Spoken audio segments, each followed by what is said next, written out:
David, I can't believe it's been 15 years since we met in college. Remember when we both failed that economics exam and bonded over our mutual disaster? Who would have thought that two broke college students sharing instant noodles would be sitting here today, still dreaming about changing the world? You know, through all these years working these soul-crushing corporate jobs, you've been the only person who truly understood my vision. Marcus, those were the days, weren't they? Living on 3 hours of sleep, surviving on energy drinks and pure ambition. But look at us now, still stuck in the rat race while watching everyone else pass us by. I keep seeing our former classmates on LinkedIn announcing their promotions, their startups, their success stories.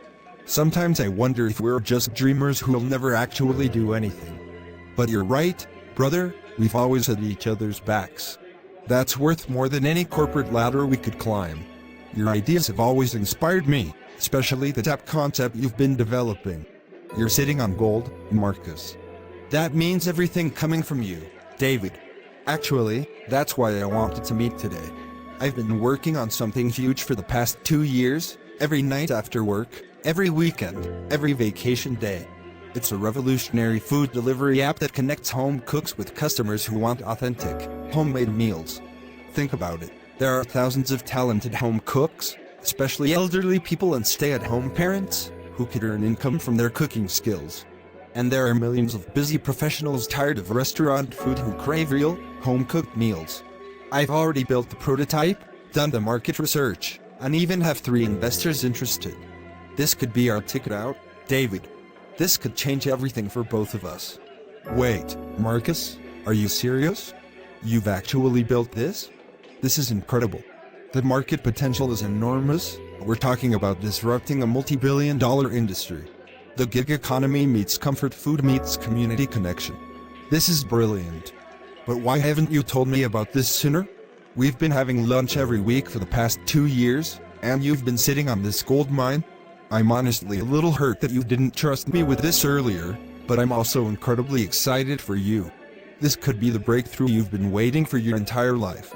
David, I need to show you everything, the business plan, the app interface, the financial projections, everything. I didn't tell you earlier because I wanted to make sure it was viable first.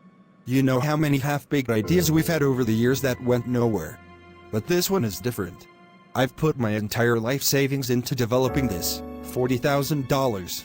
My girlfriend thinks I'm crazy, my parents think I'm having a midlife crisis at 32, but I know this is going to work.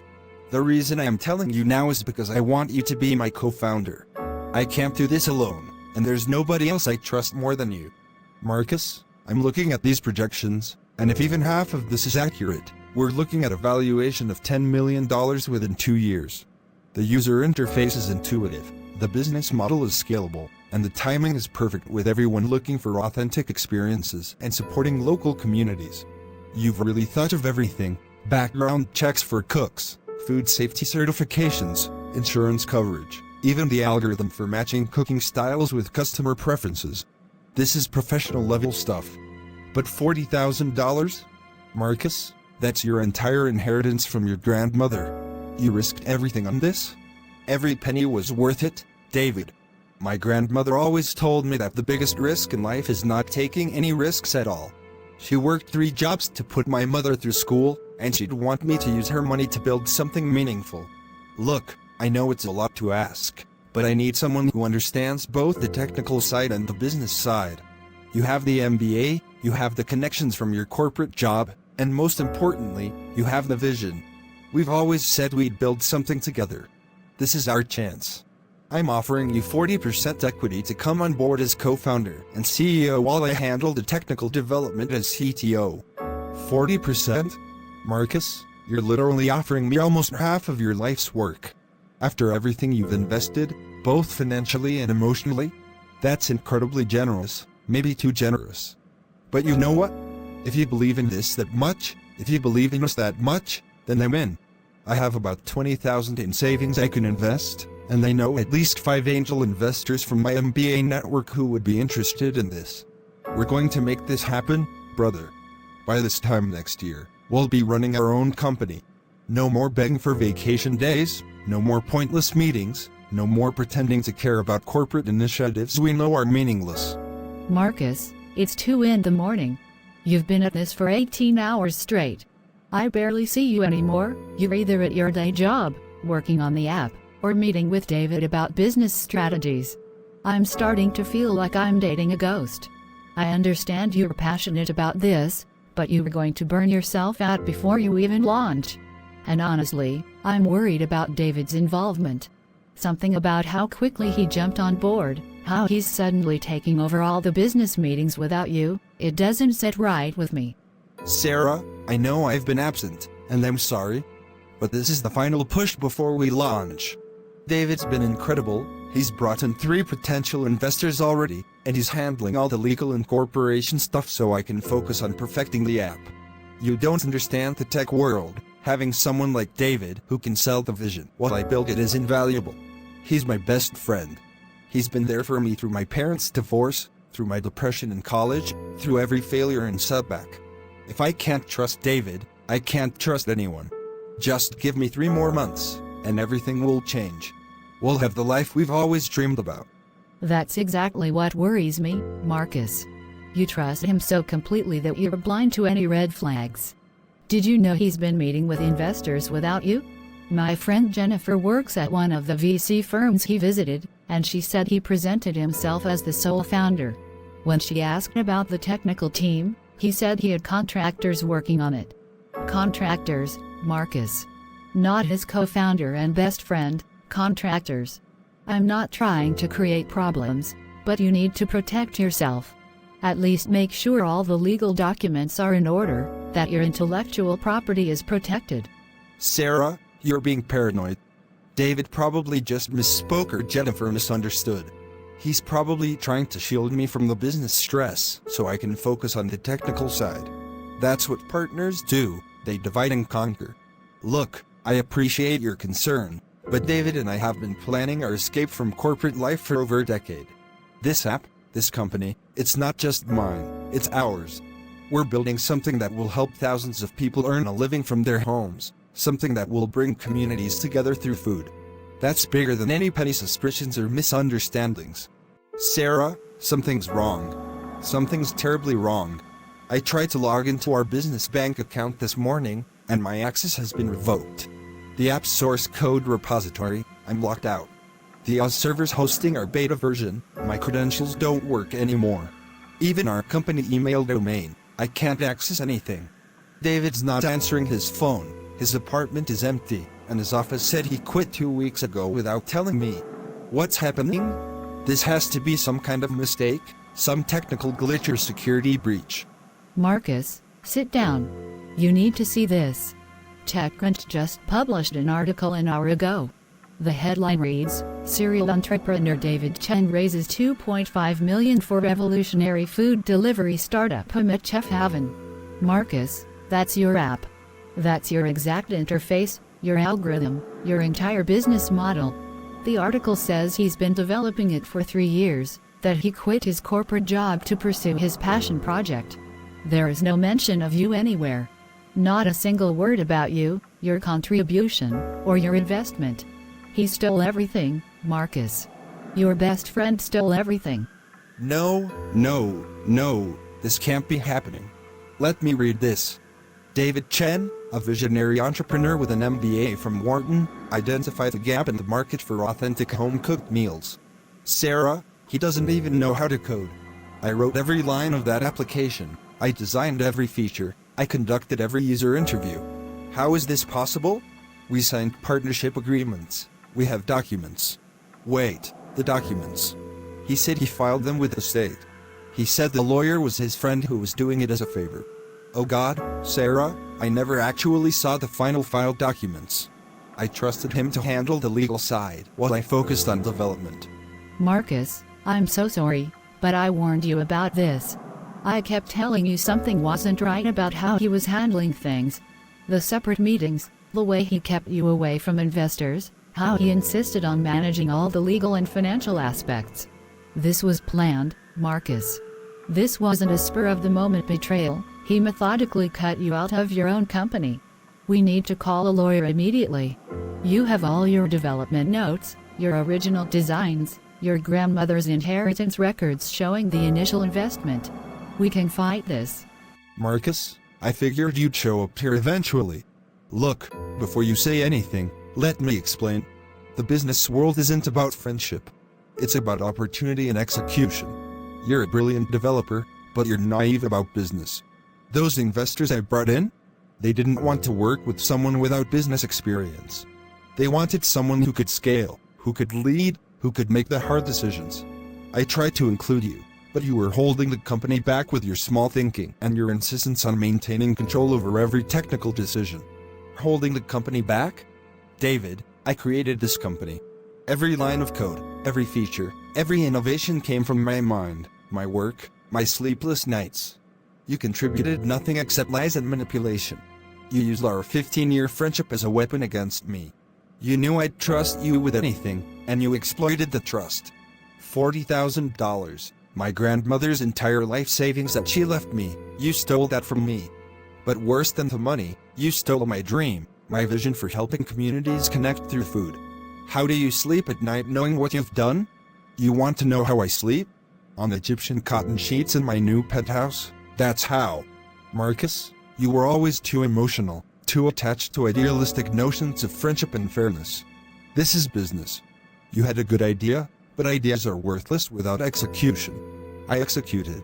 I pitched to investors, I refined the business model, I hired real developers who could scale the application beyond your amateur coding.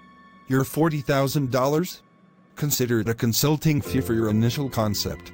You should be thanking me for turning your little hobby project into a multi-million-dollar company. Without me, you'd still be tinkering with code in your apartment, dreaming about a launch that would never happen. A consulting fee? You stole 2 years of my life, my inheritance, my trust, and my future. But you know what the saddest part is, David? I would have given you everything anyway. If you had just asked, if you had been honest about wanting to lead the company, I would have stepped aside. I valued our friendship more than any company or money. But you chose betrayal over brotherhood. You chose greed over integrity. And for what? Money you could have earned honestly? Success you could have achieved without destroying someone who loved you like a brother? You've gained a company but lost your soul, and one day, you're going to realize that was the worst trade you ever made. Marcus, I've reviewed all your documentation, and I have to be honest with you, this is going to be an uphill battle. David was clever.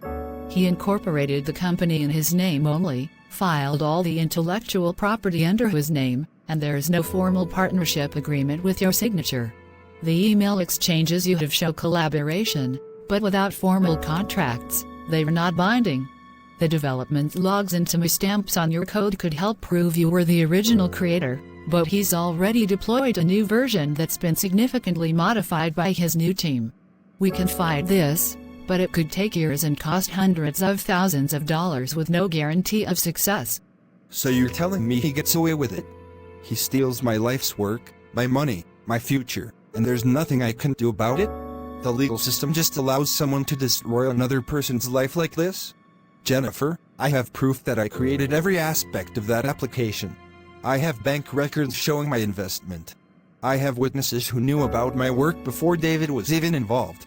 How is it possible that none of that matters? How is it possible that someone can steal everything from you in broad daylight and face no consequences? The unfortunate reality is that intellectual property law favors those who file first and document everything legally. Verbal agreements, even between best friends, mean nothing in court. However, there is one avenue we could explore. If we can prove fraud, that he deliberately misled you with the intent to steal your work, we might have a criminal case. But that requires proving intent, which is notoriously difficult. The other option is to go public, to use media pressure to force a settlement. Many companies don't want the bad publicity of a founder dispute, especially one involving betrayal of this magnitude. It could affect their future funding rounds and public image. Going public means admitting to the world that I was a fool who got betrayed by his best friend. It means reliving this humiliation on a global stage. But if that's what it takes to get justice, or at least to warn others about who David really is, then I'll do it. I've already lost everything, my money, my company, my best friend. My reputation is all I have left, And if I have to risk that too for a chance at justice, then so be it. Set up the meetings with journalists, prepare the documentation. If we can't win in court, maybe we can win in the court of public opinion. Marcus, it's been 6 months since everything happened. You've barely left this garage except for your freelance coding jobs. I know you're hurting, but you're also healing, and that's what matters. The blog you started about the betrayal has gained 50,000 followers. People from all over the world are sharing their own stories of business betrayals, friendship breakdowns, and starting over. You've accidentally created a community of survivors, and that's beautiful. Maybe this is your new calling, helping others who've been through similar experiences. Sarah, I appreciate you standing by me through all of this. Most people would have left when I lost everything, when I couldn't afford dinners out anymore, when I moved back into my parents' garage. But you stayed, and that means more than you know. The blog started as therapy, just a way to process the anger and hurt, but you're right, it's become something bigger. I got an email yesterday from a woman in India who said my story gave her the courage to start over after her business partner embezzled funds. Another from a student in Brazil who learned to document everything in his startup because of my mistakes. Maybe my failure can be someone else's lesson. It's not failure, Marcus. It's redirection. You know what I see when I look at you now versus a year ago? I see someone stronger, wiser, and more authentic. The Marcus from before was talented but trusting to a fault. This Marcus understands both the beauty and danger of human ambition. And guess what? 3 venture capitalists have reached out after reading your blog. They're impressed by your transparency, your resilience, and your technical skills. They want to fund your next project, whatever that might be. The question is, are you ready to try again? Am I ready? I don't know if I'll ever fully trust anyone in business again. But I'm learning that maybe that's not entirely bad. Trust but verify, as they say. I've actually been working on something new, smaller this time, more focused. It's a platform for freelancers to protect their intellectual property, to timestamp their work, to create immutable records of their creations. If I had had something like this, David could never have stolen my work. I want to make sure no creative person ever goes through what I went through. It's not as ambitious as Home at Chef Haven, but it's honest, and it's needed, and most importantly, it's mine and mine alone. Marcus, you need to sit down for this call. I just got off the phone with the FBI's white-collar crime division. It turns out David didn't just betray you, you were one of 5 victims. He's been running this same scam for years under different names. The real David Chen died 3 years ago. Your best friend has been using his identity. The FBI has been building a case against him for identity theft, wire fraud, and racketeering. Your blog actually helped them connect the dots between his various schemes. They need you to testify, but more importantly, they've frozen all of Home at Chef Haven's assets pending investigation. Wait, what? David isn't even David? Our entire 15-year friendship was built on a lie? But I knew him in college, I met his family. Or did I? Now that I think about it, he always had excuses for why we couldn't visit his hometown, why his family couldn't come to graduations or celebrations. Jennifer, this is insane. Everything I thought I knew was a lie. But if he's done this to others, then stopping him isn't just about my justice, it's about preventing future victims. I'll testify. I'll do whatever it takes to stop him from destroying more lives. There's more, Marcus.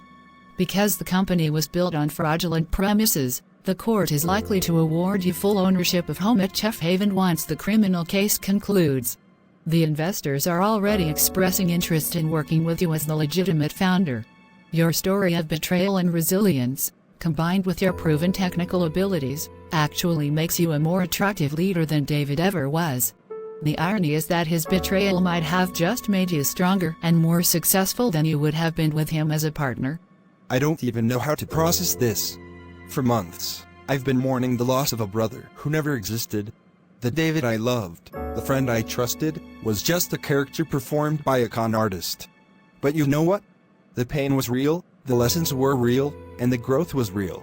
If I get Home at Chef Haven back, I'm going to run it right, with transparency, integrity, and proper legal documentation. No shortcuts, no blind trust, just honest business.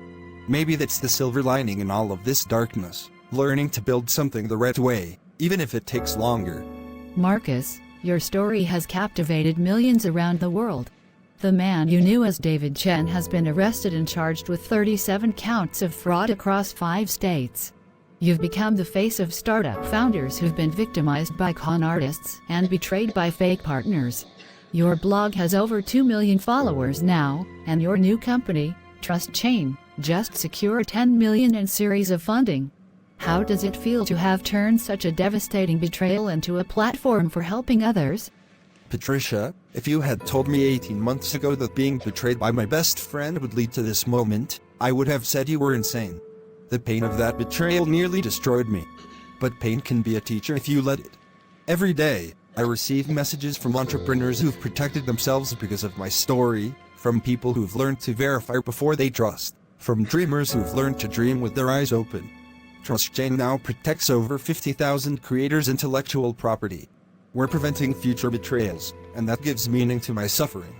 The man posing as David Chen is facing 25 years in prison, and you've been awarded full ownership of home at Chef Haven, which is now valued at $50 million.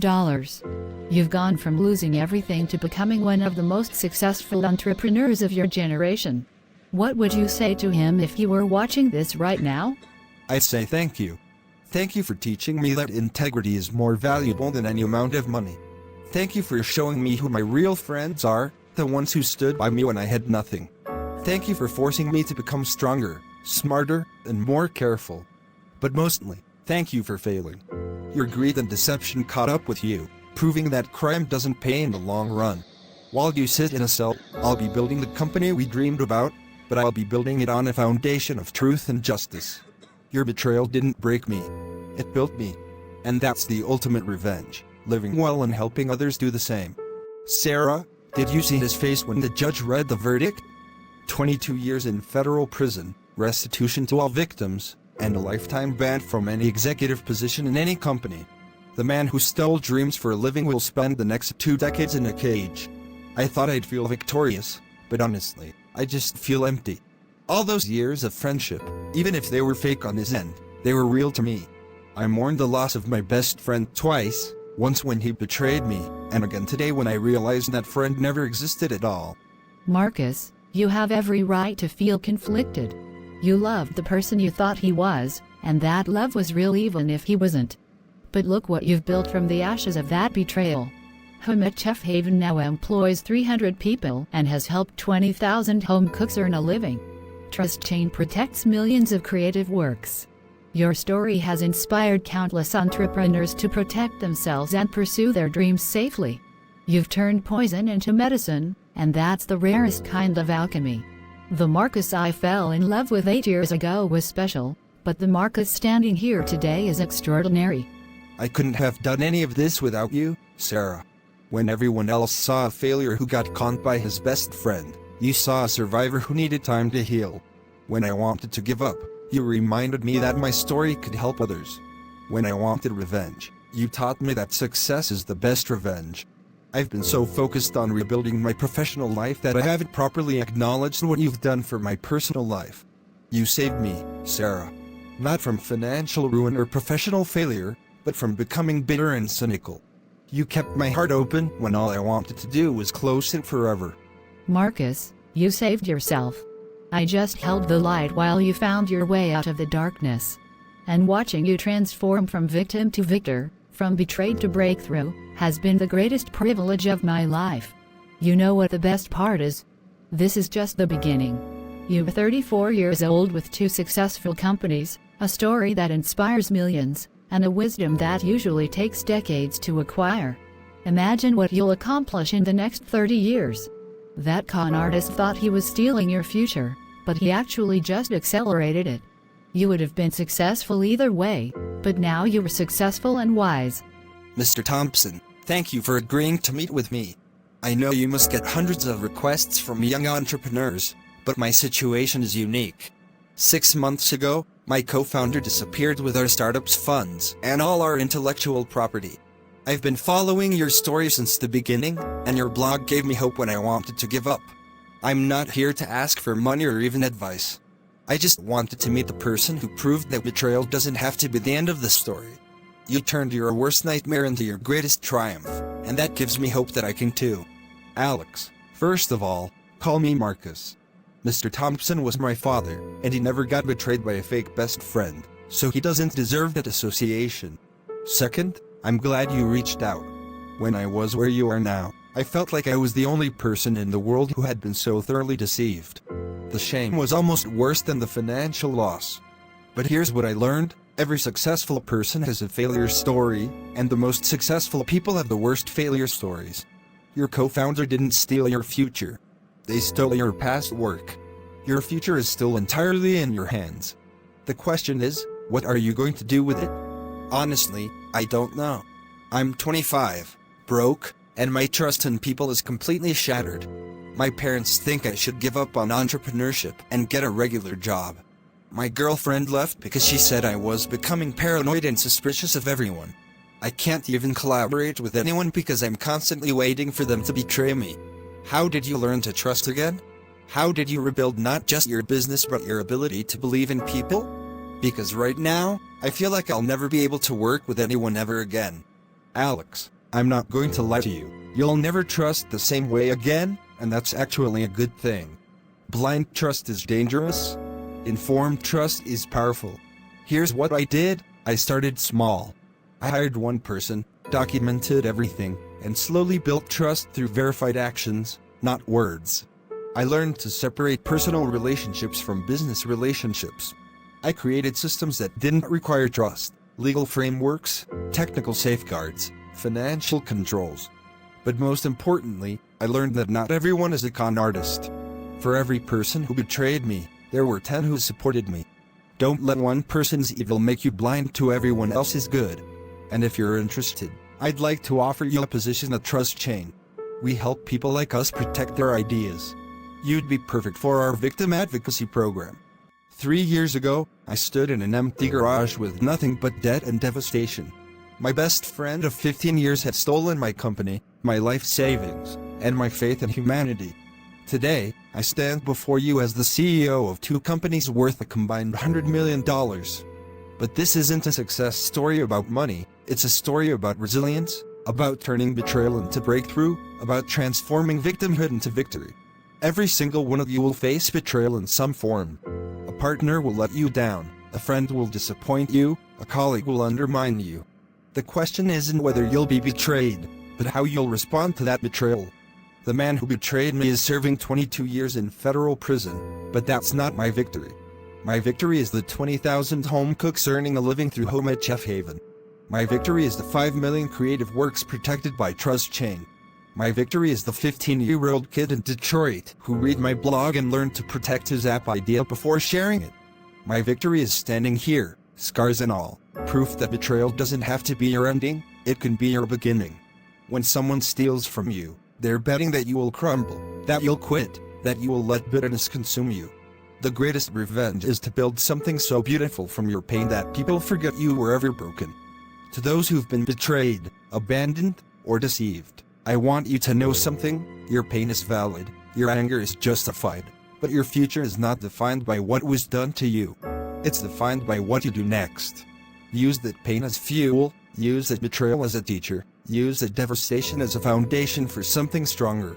The person who betrayed you wanted to destroy you, but instead, they revealed you. They revealed your strength, your resilience, your capacity to rise. They thought they were ending your story, but they were just writing the first chapter of your comeback. And trust me, the comeback is always greater than the setback. Thank you. I can't believe you bought this coffee shop, Marcus. This is where it all started, where you first told David about your idea 6 years ago. Some people would want to forget this place, but you've turned it into your office. That takes a special kind of strength, or maybe a special kind of crazy. Which one are you? Maybe both, Sarah. But this place represents more than betrayal to me now. It represents transformation. Every morning when I walk in here, I'm reminded of how far I've come. That naive dreamer who trusted too easily is gone, but in his place is someone better. Someone who knows how to dream with wisdom, trust with verification, and build with integrity. We've helped over 1 million entrepreneurs protect their ideas through Trust Chain. Home at Jeff Haven operates in 30 countries. My book about the experience has helped countless victims of fraud find hope. This coffee shop isn't a monument to my pain. It's a monument to my perseverance. And now you're about to make another announcement that will shock everyone. Are you sure about this, Marcus? You've built an empire worth $500 million. You're on the cover of Forbes, Fortune, and Time magazine. You could keep growing these companies for decades. But you're choosing to step back? To hand over the CEO positions to others? After everything you fought for, you're walking away from the throne you earned? I'm not walking away. I'm walking toward something better. Sarah, I've proven everything I needed to prove. I've built the companies, made the money, told the story. But you know what I realized? The con artist who pretended to be David was so obsessed with success that he lost his humanity. I don't want to become him in a different form. I want to teach, to mentor, to help young entrepreneurs avoid the pitfalls I fell into. I'm starting a foundation for betrayed entrepreneurs, a fund that helps them rebuild. Plus, you're pregnant with our first child. I want to be the kind of father who's present, not the kind who's always chasing the next milestone. I've won the game. Now I want to change the game for others. Dear Marcus, you'll probably tear up this letter the moment you see it's from me, but I hope you'll read it. I'm writing this from federal prison, where I have nothing but time to think about what I've done. The man you knew as David Chen was a character I played, but somewhere in those 15 years, the line between the character and myself blurred. The friendship might have started as a con, but it became real for me too. That's why I needed to know the truth, the full truth. Your success wasn't an accident. Yes, I stole from you, but you were always going to succeed. I just forced you to do it alone, which made you stronger than you ever would have been with me holding you back. I'm not asking for forgiveness. I don't deserve it. I'm not asking for mercy. I earned my punishment. I'm writing to tell you that watching your rise after I tried to destroy you has taught me more than any prison program ever could. You turned my betrayal into your blessing, my crime into your calling. In trying to steal your future, I actually freed you from a partnership that would have limited you. You were always the visionary. I was just a parasite pretending to be a partner. The world needed Marcus Thompson unleashed, not Marcus Thompson held back by a con artist's limitations. I'll spend the next 17 years in here, but you'll spend them changing the world. In a twisted way. Maybe that was always the plan, not mine, but fate's. Congratulations on everything, especially on becoming the man I pretended to be. The man you knew as David. You know what? He's right about one thing, his betrayal did free me. Not in the way he thinks, but in the way that matters. It freed me from naive trust, from limiting partnerships, from playing small. But he's wrong about it being fate. It was choice, my choice to rise instead of crumble, to build instead of blame, to heal instead of hate. And that's the lesson I want everyone to remember. Betrayal isn't your fault, but recovery is your responsibility. Nobody can steal your future unless you hand it to them. Your comeback is always within your control, and it starts the moment you decide that the person who hurt you doesn't get to define you. They wrote one chapter of your story, you get to write the rest. Alex? It's Marcus. I just read your proposal for the new Entrepreneur Protection Program. It's brilliant. Let's implement it globally next quarter. Oh, and Alex? Thank you for reminding me why we do this. It's not about the money or the revenge. It's about making sure nobody else has to lose everything to learn what we learned. See you at the office tomorrow. We've got work to do.